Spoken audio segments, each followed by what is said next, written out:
Let's get it rolling. Jeremy Rubin, Hunter Beast, welcome to stage. We're talking about Bitcoin Core updates, which a little bit divergent from the last conversation on Bitcoin and energy, but I think that gives you a great example of how dynamic Bitcoin can be. We're talking about huge power systems that HPC sites are also targeting for using their energy. And then the next stage, we have people talking about quantum resistance, adding various scripting capabilities to Bitcoin. So that's a little bit of what you get with Bitcoin. We're going to kick it first with just intros for both you guys, and then get through probably some like more intro easy stuff for you guys since you've been around the Bitcoin ecosystem for so long, but people don't know how Bitcoin Core updates actually happen. So we'll go through some of the history, how that actually works. And then lastly, Cat, check from stack, CTV, all those things. And we have to talk about Hunter's here, BIP. So Jeremy, I'll kick it off with you, just a quick intro, and then throw it over to Hunter. Yeah. Hey, everyone. I'm Jeremy Rubin. I've been involved in the Bitcoin core development community for quite some time. I'm the author of the CTV, Check Template Verify proposal to upgrade Bitcoin, which is kind of popular right now. Presently, I'm working on a Bitcoin staking system for consensus orchestration. You know, I would say if you meet somebody who claims to know exactly how Bitcoin gets upgraded, kill them. I don't think anyone really knows this stuff, but we can conjecture, we can talk about what seems to be happening, but there's no real, there's no real process. The process is fake. Hunter, over to you for an intro. Hey, I'm Hunter Beast. I founded a company called Sermon Systems, and we were looking into the problem of Bitcoin's quantum resistance. We concluded that it was a big problem, and as a result, and actually it was a bigger problem than I thought I could solve on my own. So I decided to join forces with Onduro, which is a sidechain platform for Bitcoin. And they're incubated by Mara, and we are essentially leveraging their Slipstream infrastructure, which is a private mempool that would essentially secure, to some extent, Bitcoin transactions during a potential Q-day compromise, essentially, for lack of a better way of putting it. And so I'm also a BIP author, and I want to make sure that Bitcoin is safe against the potential threat of quantum computing. My BIP is BIP 360, which is a much higher number than Jeremy's, which is evidence that I am much later to the game to Bitcoin Core dev, and so. But that is something that we are, myself and my team are working really closely with, and so the activation is definitely a thing that we are thinking about, and how we'd go about it and how complex it is. So that's, yeah, there's a lot to it, and we can dive into that. We'll definitely get into it. But is it true that the higher the number, the better the BIP? Is that kind of what you're asserting here? Absolutely not my implication. I'm just saying that I'm much later to the game. It's they are, and also they play funny business with the numbers. They skipped all the 200 numbers, like everything from BIP 200 to BIP 299. Are, like, if you look at the BIPs, they're completely missing. They're completely gone. Well, it's actually really simple. There's a system for how the numbers are assigned, and it's not like publicly available. There is a system. We just don't get to see it. It's in with Luke's Bitcoins. Okay, so let's keep moving along here. I'm Will Foxley. I co-founded Blockspace Media. We're like a small media publication that focuses just on Bitcoin mining, tech. And so we've had both these guys speak at some of our stuff in the past, mostly focusing on how do we upgrade Bitcoin, which, well placed, it's the title of this talk. How do we think about Bitcoin Core updates? If you've been paying attention on Twitter or been on the mailing list for whatever reason, that's where you spend your time, like these two guys do, then you'll know that there's been a lot of conversations over the last few weeks around how do we and what do we want Bitcoin to look like in the future.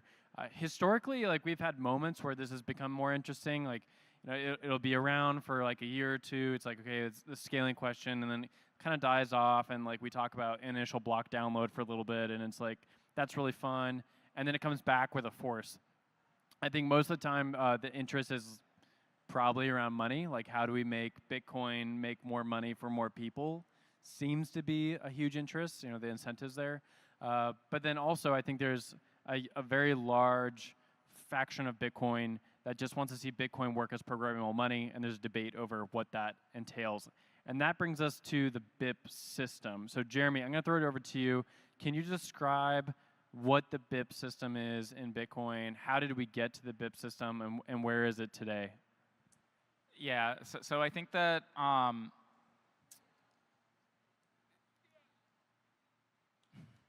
you know, what I would say is the BIP system is bad, and we should probably get rid of it. The reason is, like, saying that something is a BIP makes it sound like it's some sort of formal development process that's like really happened, and ultimately the BIP system should be viewed more as a ad hoc descriptive system for research that's happening in the Bitcoin space. Something being a BIP or not being a BIP really has no bearing on its likelihood or its process or progress. It is really just is there an idea that's being discussed in the Bitcoin space that is relevant to Bitcoin that can be formally written up and expressed in a way that could be standardized for other people. And it's not, for example, we've had instances where really important Bitcoin software for the Lightning Network, for instance, decided that the way that the BIP repository systematizes knowledge for the Bitcoin ecosystem was entirely inadequate for them as a community, and so they made their own documents and specifications, a place called Bolts. It's the Lightning Bolts. And I think we're in a moment right now where the BIP process, which is really just a way of getting documents into a high-quality format, it's an opt-in review process, recently has undergone some challenges where one of the well-known developers, AJ Towns, proposed his own technical documents repository called Bananas. I don't really know what it stands for, but then as a result of that and as a result of other things, the BIP's repository only had one editor. They added a bunch of editors who could be, you know, able to accept and review changes and due process. So this is maybe, it's sort of like a non-answer. You can take a very literal answer, which is BIPs are how people publish documents for how they intend to change or standardize behavior on Bitcoin, and it's an agreed upon system that works well enough. That's like one really straightforward answer, but when you peel it back a little bit, ultimately, it's just like how things seem to have been happening, and it may not be that way forever. I like that. You want to add to it, Hunter? Yeah. What's so funny is that there's like this like one BIP that really irks me that's on there, and it's not BIP 177. That one's actually not so bad, which is the proposal to rename Bitcoin's base unit of account to just Bitcoin, which is, I mean, obviously nonsense for anybody who knows about Satoshis, which is also actually another BIP 172.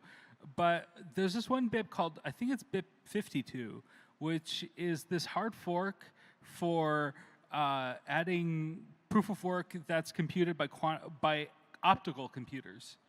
And it's like this like complete non sequitur in the BIP's ecosystem that just kind of sailed on through.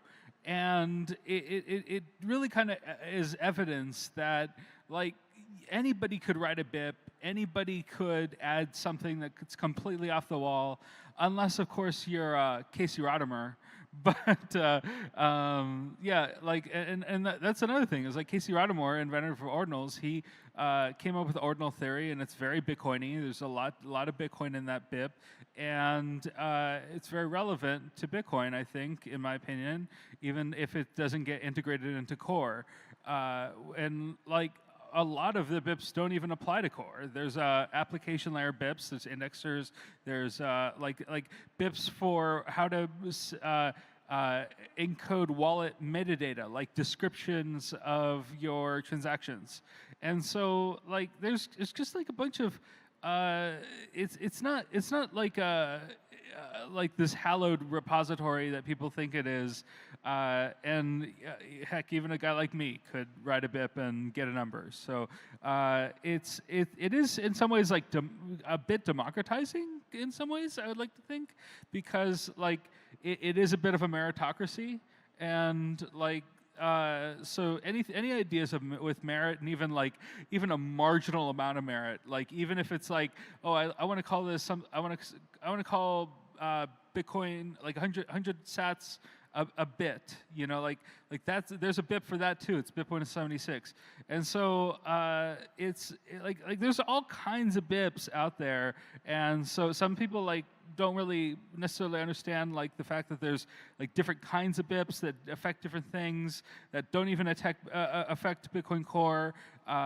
They're completely all over the place, and their quality and their application, like applicability, and some really important BIPs aren't even included. So yeah. I have kind of a funny story, and we've got time, I think, for this kind of stuff. So at one point, I was really unhappy that of the editorial direction in the BIPs repository. And so I submitted a pull request to delete all of my BIPs from the repository because I felt that the BIPs repository was no longer the repository of Bitcoin improvement proposals because they weren't maintaining, you know, and actively accepting contributions I thought were valid. And so some other contributors said, oh, no, we're not going to delete them. We're going to mark them as withdrawn. And I said, don't mark them as withdrawn. I am not withdrawing the proposal. That is editing my language. My language, the BIP is still active. I just don't think it should be indexed here. And I think, you know, we saw the changes get merged that I had wanted. What year was that? It was like a year ago. A year ago? Okay. So I'm going to throw some more context in there just to supplement what they're saying. I like Jeremy's kind of textbook definition of what a BIP is, but Bitcoin improvement proposal obviously in there as well. And this has been, you know, copy and pasted by other ecosystems. Ethereum uses Ethereum improvement proposals. You noted thing with Lightning where they have the bolts.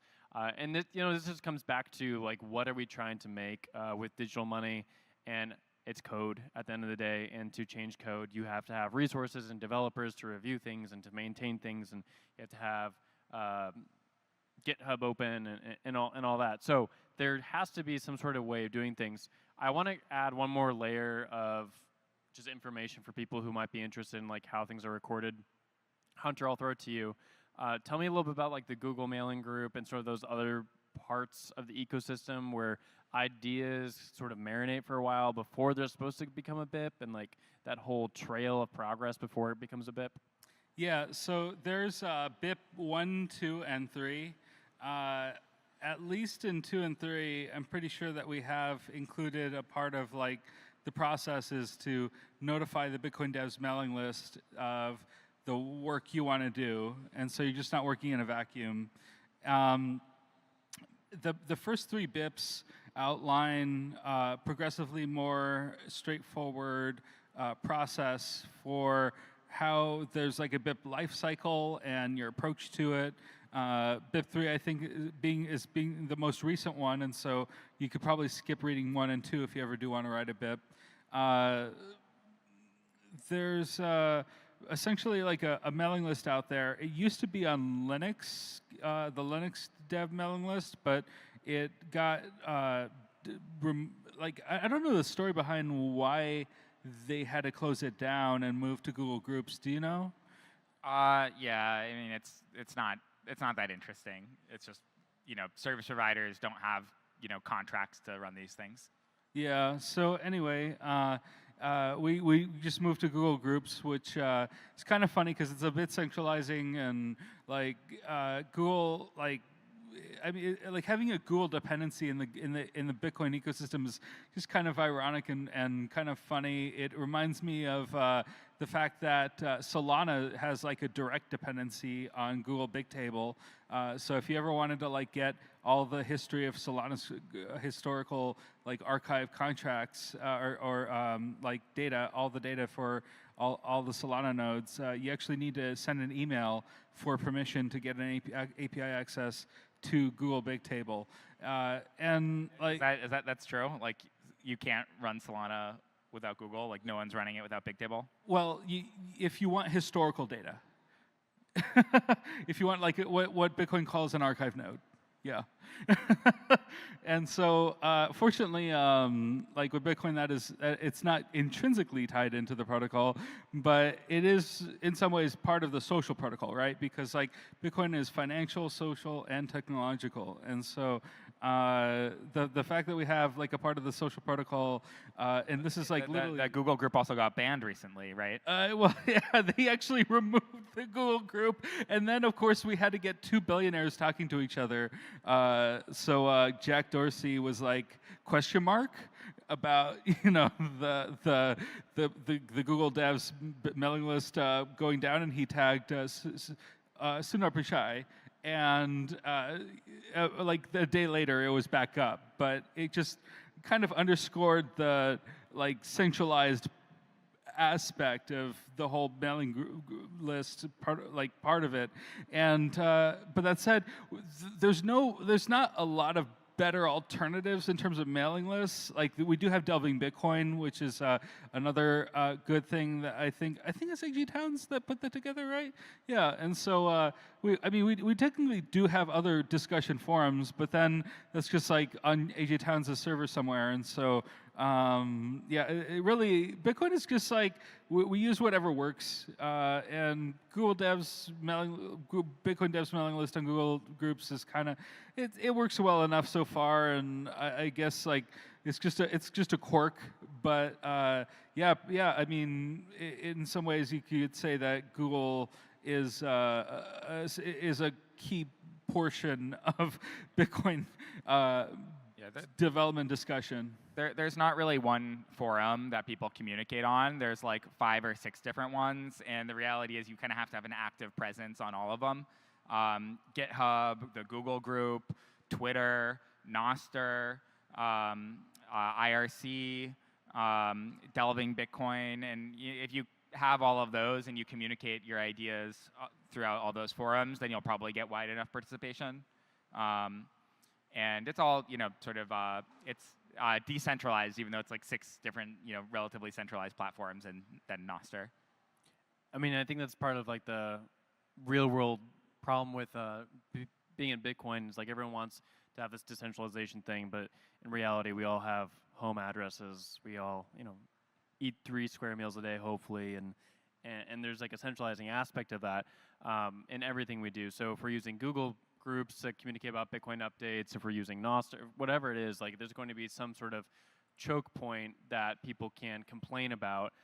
In reality, though, I think it just comes down to are good ideas being disseminated, and is there a platform for those conversations to happen, which typically, just to kind of recap, things tend to start in the mailing list and or Twitter conversations, other places, peer-to-peer, just people chatting, and then they slowly kind of work their way up until someone submits a proposal with a BIP, and then that proposal is I looked at, and then it's assigned a BIP number, and then once you have a BIP number, that's kind of where the conversation really gets going, because a lot of people in the Bitcoin community become more aware of it. So Hunter, I'm going to throw it over to you to talk about BIP 360. Tell us about your sort of role in getting 360 to happen, like what was the experience like for you, and then we can talk about the BIP a little bit after that. Yeah, sure. So the catalyst for starting BIP 360 was mostly just the fact that when I was looking into the problem of quantum computing and Bitcoin, which was like has been this like perennial FUD, like this like fear, uncertainty, and doubt that's been after Bitcoin since at least 2013 on Bitcoin Talk, and people just kind of dismiss it. And I hate dismissing FUD like that, especially as concerning as it is. And so, especially as I started going down the rabbit hole of like, okay, so like, what are people saying about this? And there were, to my surprise, there were no BIPs at the time that really even mentioned the word quantum. And after, and they had some discussions of quantum on the original Linux devs mailing list, but they were pretty old, from like 2020 or so. And then on the new mailing list, there was no mention of it again. It just wasn't like active topic of discussion. And so there really was like kind of no activity on this. Nobody really putting a lot of resources or work towards it at the time. This was around April of 2024. And a couple months later, I decided, well, okay, I'm gonna write a BIP, and I'm gonna get it edited and work with some collaborators on it, and see what we can do to make sure that Bitcoin is quantum resistant. And that essentially involves upgrading Bitcoin security by adding what's called post-quantum cryptography, which has its own trade-offs and is very kind of a bit of a rabbit hole we don't have to go into here. But if you are interested and curious about what we're doing, we do have a website, bip360.org, and you can dive into it there. But like getting back to the just the impetus and process. After writing the BIP, I submitted it to the mailing list. So like the first thing you have to do to write a BIP is you have to know how to use GitHub. And so what they do is they have a BIPs project repository that's called just BIPs on the Bitcoin org. It's just called Bitcoin/BIPs. And you have to fork it. And then you can make all the changes you want. You can add as many BIPs as you want. You can do whatever you want. But if you want it to be attractive to Bitcoin, like if you want to make a pull request into BIPs to contribute that specification, you do have to go through a process. And so you write your BIP, you put it on your own personal BIPs repo, and you link to it, and you put it on maybe X. You could discuss it with some key contributors, like Merch is a big one who has been really helpful through the process. Another guy named John Attic. They're both on X. Or actually, Merch is gone. Merch as well. Oh, okay. Well, wherever Merch went, but he's still a bit of a presence on GitHub, and so and yeah. There's after forking and making the pull request, then you well, actually, before you make a pull request, you should put it to the mailing list. And if the mailing list, if you get some engagement, then you create a pull request and start that process. So there's just like this general whole process, and it's generally outlined in BIP3. Jeremy, we'll throw it to you for the same question. Like, what was the transition from doing BIP 119 to what you've seen today with how things have changed on the mailing list? I can reformat the question if that helps a little bit. But I'm just curious, like, from your history of submitting BIPs a few years ago to now, what have you seen change when people go through the BIP process? Oh, I mean, I think that you know, a couple things. One is that I think the process is always changing. And so honestly, it doesn't even make sense to learn any of this stuff. What you should do is at the time that you're thinking about engaging on this, just go and write something in IRC. That will probably still be there and be like, hey, what am I supposed to do if I'm interested in this topic? And then somebody will tell you some answer, and then you can just do that. And then somebody else will say you did the wrong thing, and then you can say, okay, well, what am I supposed to do? And then you can do whatever they said then. But it will change every year, because every time something happens, people know what they're unhappy about, and they'll be like, oh, it should be something different. And there's no and I'm not trying to sound too jaded on this. I'm just saying this is realistically what you're supposed to do. And it doesn't really you know, there's no knowledge that you really build up on this stuff.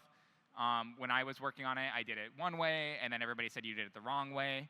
Okay, they said I should do it some other way. I said, but this is what people did previously. They said, yeah, but we didn't like how it was done previously. It's like, well, if you didn't like how it was done previously, how am I supposed to know that? I'm just doing the same shit that's always been happening. And, I don't know, there's no learning, on this. You just have to, put your head out, and everybody's going to tell you that you suck. And they're going to tell you that you're doing it the wrong way in one way, shape, or form. And then you'll do it again and do it again and do it again until eventually the complaints get exhausted or you get exhausted, one or the other. I mean, that's definitely a pragmatic approach to it, but I like to think that we're slowly getting our act together. We're like trying to formalize a process that we can stick to and be formulaic with. Judging by the recent amount of like BIP bandwidth throughput in terms of like how many BIPs have been merged into into the Bitcoin BIPs, I think that they are starting to get that process down a bit better than when you were doing it. I'm optimistic. I'm not as black-pilled. Yeah, I guess we'll see. I think that a lot of these things are sort of like Lindy in a sense, where it's like it's been 4.5 years or something like that since the last fork. And so like from today, like maybe it'll be another 4 years before we actually see something. And then once it happens, then it'll be like, oh, we could see one in the next year. So, it's sort of, there's some sort of interesting properties about how these things actually advance. I agree that if we do get to the point where we see an activation happen, that will mean that it's likely other activations will happen if we build that momentum. But then if it slips, then, people forget and enough changes happen that, we probably don't see another one for a bit. It's also not quite clear the process of activation. Like right now, what we're talking about is just getting a freaking BIP merged. Yep. And last time with Taproot, the activation was much more controversial than the BIP itself, and I don't think any of those controversies have resolved themselves. I think they've only gotten more dug in, so I'm not sure what we'll see. Yeah, because like we can't do a speedy trial anymore, right? Like that's like. No, I think it's still on the table. I don't think that it's off the table, and it was never actually disagreeable. The actual concept of speedy trial. It was really other details around it that were, there's a lot of misinformation out there about like what was actually controversial. The reality, if you like dig in, was just like, does somebody want to do a very annoying rebase of their code? That was like the main controversy, and the answer was no, they did not. And so because that annoying rebase didn't happen, there was an incompatibility between two different releases of Bitcoin. If it had happened, then the camp that wanted sort of a lock-in on timeout true, meaning a soft fork that gets proposed, inevitably will eventually become active, would have been fully compatible with the core release that was branded Speedy Trial. So, but the marketing of it was no Speedy Trial. So yeah, we won't call it Speedy Trial. It may just literally be the same code. And I think that a lot of that boils down to marketing. That marketing's not my department. Well, I mean, there is something to be said of optics, and like, for example, like, I don't wear a suit because I don't want people to think I'm a Fed. Like, and that's the only reason. That is not because it's like 100 degrees outside. Well, that is generally my rule, is that I don't want people to think like I'm an attack on Bitcoin, right? And so. Yeah, devs shouldn't wear suits. It's not a good look. And so as a result, similarly, like if we're talking about how if we're doing like a Bitcoin pull request into Bitcoin/Bitcoin, which is also known as Bitcoin Core, it should come from an individual contributor. It shouldn't come from an organization. There's just optics, like kind of a social component that I think do matter. And like, of course, maybe I'm giving too much credence to the plebs on X, but generally, I do like to think that the community voice matters, and how things evolve generally matter, even though they can be pretty terrible and weird and nebulous and just generally unfortunate. But especially in the case of BIP 119, But regardless, yeah, I think optics do kind of matter somewhat. Let's talk about certain bips right now with the time we have remaining. So Yeah, get spicy. let's get more. Well, you guys got to deliver the spice. So what are some things about? First of all, let's get a definition of check from stack, CTV, and Hunter. We might leave out your bip for now. I'm sorry. No offense. But we'll go over like the bips that are most pressing or interesting to people right now is check from stack and CTV. Jeremy, can you like quickly define that, and then let's talk through what that looks like right now for people, where it's at. Yeah, so they're both relatively simple. All that CTV is it is an ability of when you spend a Bitcoin to be able to define a set of transactions that Bitcoin that you're sending might do in the future. And it has to be a specific set. So you might say, it's going to go to this address and then this other address, but that's it. And then you can use that as a building block to build a lot of nice protocols. These are all protocols that you can already build in Bitcoin today by pre-signing transactions. But the complexity with pre-signing is that you then have to run some sort of like infrastructure grade server to do that, or you need to have some trust assumption baked in, or you have interactivity in a place where you really just want to be able to statically compute something. And so check template verify gets rid of that.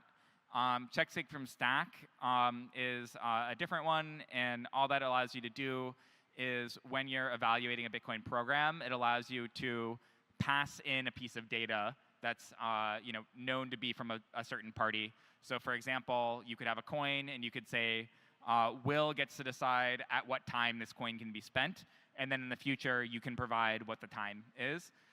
You can combine these things to work together synergistically to do something called LN symmetry, which is a big improvement for the Lightning Network. And that's kind of like the extent of it.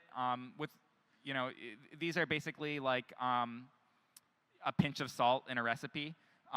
They do a very small amount, but as everyone knows, like if you don't put any salt in your food, it's going to be awful. So I think that they're not really radically changing what Bitcoin is doing, but they're key enablers for making the things that people are trying to do right now that they would be able to do, making them actually palatable for the for a real deployment. And the momentum around this conversation really shifted, I'd say, late March when Stephen Roos posted that tweet about checks it from stack and check template verify being possibly like the next soft fork, there being more consensus around that. And that's like the conversation now is like, what does consensus even mean in a world where like most people who are talking about this are on to English first platforms, Google Groups or Twitter X. So do we have consensus around these things? And Hunter, I want to get more spice out of you. Like how do you view it? Do you think we have consensus around these things? Like do you think that there's enough interest and momentum to move it forward? Yeah, it's a good question about the whether we should be working on multilingual platforms. I'm not equipped to answer that one very well. I mean, are you, Jeremy? Well, we don't have to answer the multilingual thing specifically, okay, but okay. Are you interested, or do you think there's enough consensus to move forward around these two things, around the developers that you're talking with, and do you think that's enough? Well, that's a great question. Generally, you have to think about the stakeholders, in particular how these things might benefit the stakeholders. Stakeholders being, of course, miners, economic nodes, and also plebs, and just node runners in general, people on X and Oster, like users, right? People who sign transactions and submit them to the mempool. These are all just like kind of like general stakeholders, and of course there's developers, app developers, node developers, just various aspects of the ecosystem that are just like important for making sure that you have the software in place to activate a fork, and of course have it be like acknowledged and there being movement behind it and support behind it, and not like a huge amount of outcry against it.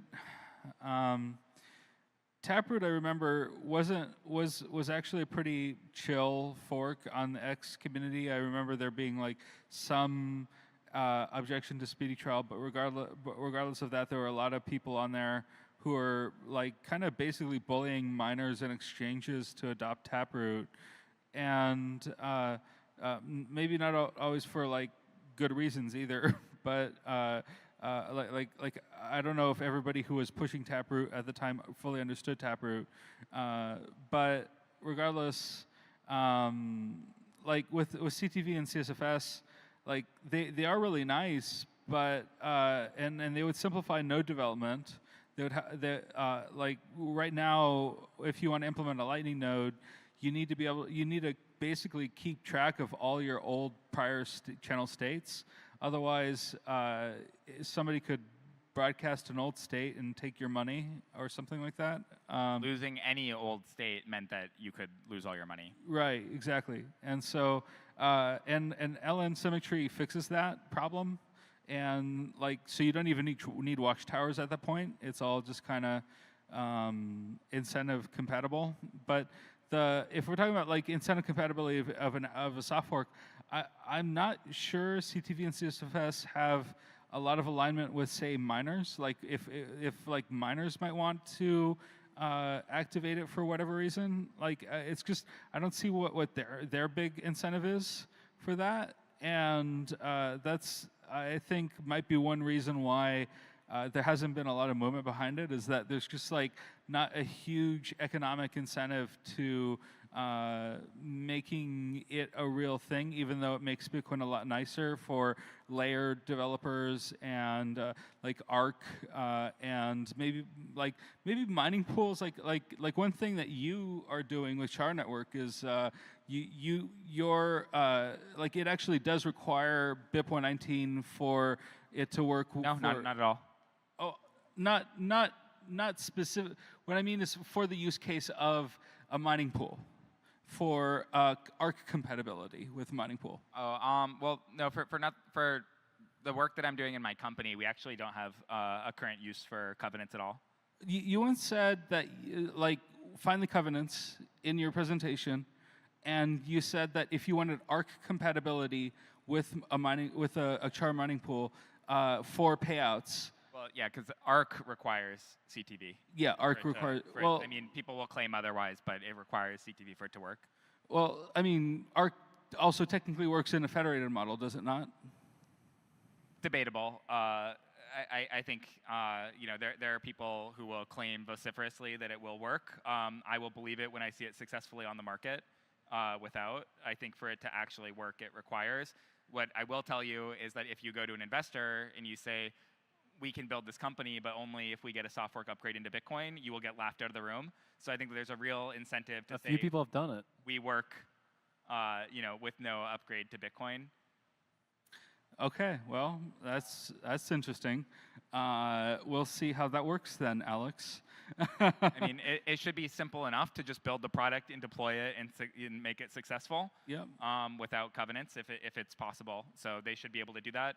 We don't really need to debate it. We'll just see it succeed on the market without. Yes. And in fact, if it's actually so good, then when we do have covenants, we'll see them continue to not use covenants. Because, yeah, it works perfectly without. So, I mean, I think that's like the counterfactual that, you know, as soon as covenants are available, they're probably going to adopt them because it's substantively better for ARC. And like, that's the thing about covenants. It's like they make things better, but things are working more or less right now just in less ideal ways. And so, like either with a federation or with like having the traditional like punitive model for Lightning. And so it like not only are things working without CTV, but also there's just not a lot of economic incentive behind it, and so I'm a little. So it's actually pessimistic. There are protocols that are live on Bitcoin today that have had like a historical maximum of like 60,000 Bitcoin locked up in check template verify emulating contracts. specifically not just like, oh, I happen to find the thing, but like you read their technical documentation, and they say we are emulating check template verify. This is what we would prefer, and that's 60,000 Bitcoin. Those are all in Taproot addresses. Taproot total has 150,000 Bitcoin in Taproot addresses. That means 1/3 of all Taproot use would use check template verify were it available. So in terms of like actual demand, I think the demand is there, demonstrably so. It's just that, like whether or not those use cases are popular is another question. But I know I can't decide what use cases are good or bad for Bitcoin. That's for other people to decide. But there's no question of whether or not it would be used by things that are active on the network. Well, is there anything about check template verify that would pique a miner's interest, like a mining pool, in terms of like the fact that they might want to have some kind of self-interest in activating it? Well, one thing that for the pool operators is they are able to clear their liabilities more easily. That's like the Arc integration story. And this is why the notion that Arc works without CTV is sort of bust. Is one of the biggest on-ramp sources of liquidity would be payouts to miners. And if you wanted to make Arc work without check template verify for the application of mining, it either requires a new custodial assumption, which conceivably people don't want. That's the whole reason to switch to Arc. Or it requires interactivity in mining, meaning that before you mine every template that you're going to mine, you have to ping a server and retrieve a signature from them. And then you're trusting that server as well, or a set of servers. So it's sort of, I view that it's like CTV is the key enabler for Arc to be able to work for mining payouts. But I guess it's still debatable because I think people do want to make claims about how good their federated servers uptime is. But don't Ocean Datum servers support Bolt 12 payments? I'm not sure the details specifically of Datum. Because like one thing is like we kind of get around that. Like if you want Lightning support, I don't think Lightning and mining are like fundamentally compatible because right now for mining you have new creation of Bitcoin, and maybe when the subsidy goes away completely it will work. But when you have new creation of Bitcoin, in order to make the payment to a miner, you have to have locked collateral. And so if you have locked collateral, you have to pay an interest rate and a yield on that Bitcoin that's been locked up, and that is going to decrease your effectiveness of mining. And when you have locked collateral for a Lightning channel, that's trading a spot demand for block space for a recurring interest rate on the Bitcoin that you've loaned into the into the channel. So unless the and that's for the total amount that you could ever receive. So I think the economics of like Lightning mining are very speculative at best.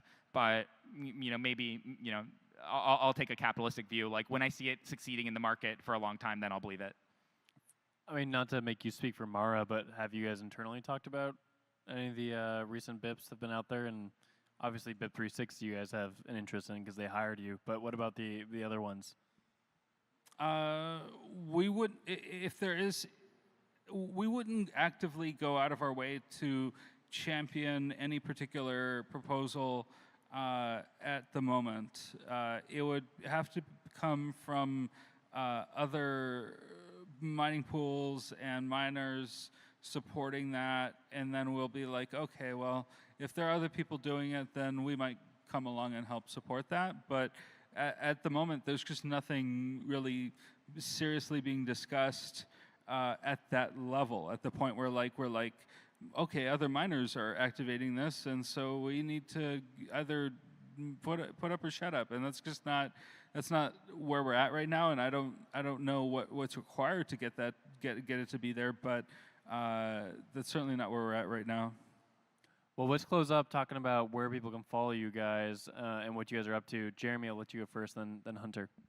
Yeah, I'm at Jeremy Rubin on Twitter, so that's where I do most of my public correspondences.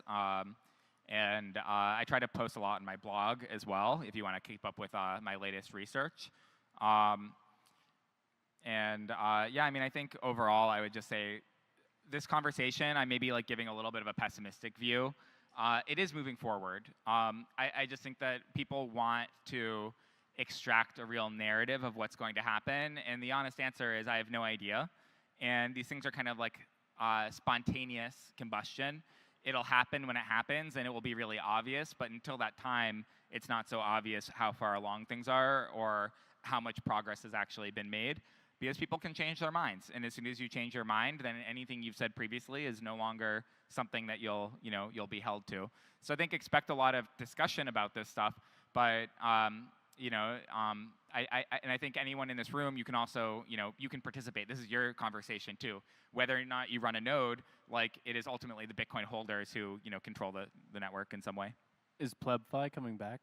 PlebFi is coming back. So if you want, in Miami, I believe the weekend of July 27th, we're having a 2-day event. It is, regarded as one of the best events in Bitcoin. So you won't want to miss it if you want to do a sick hackathon. PlebFi is indeed highly regarded. You can find me at CryptoQuick, and you can find me on X, Nostr, GitHub, that sort of thing. So yeah, also please check out bip360.org, and if you want to make a donation, surmount.systems has some donation links. Awesome. Thanks, guys.